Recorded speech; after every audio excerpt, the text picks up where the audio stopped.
आज आज आपण बनवत आहोत तांदळीची भाजी गावाकडच्या पद्धतीने। आता हे तर मी भाजी धुवून घेत आहे।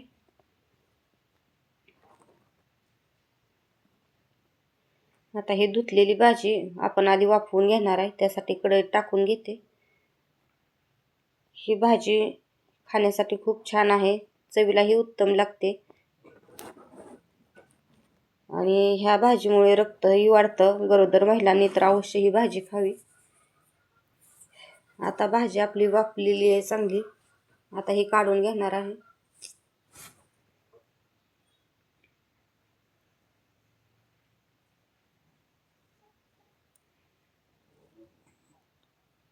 आता कढईत आपण तेल टाकून घेऊया। त्यामध्ये बारीक चिरलेला कांदा छान भाजून घेणार आहोत।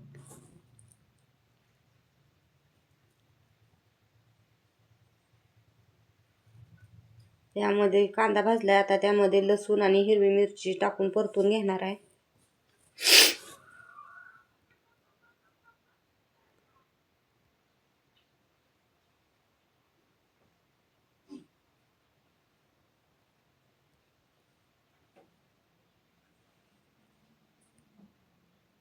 आता त्यामध्ये आपण भिजवून घेतलेली मुगाची डाळ टाकून घेणार आहे।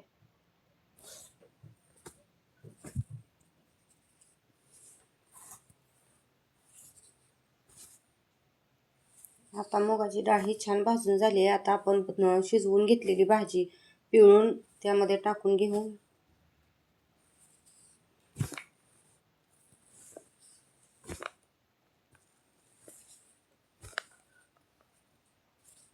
चवीपुरतं मीठ टाकून छान भाजी परतून घेणार आहे।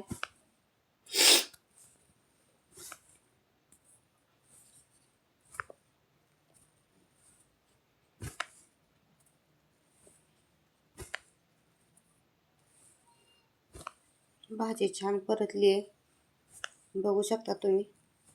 आता त्यामध्ये आपण शेंगदाण्याचं कूट 2 चमचे टाकून परत हलवून घेणार आहे थोडा वेळ।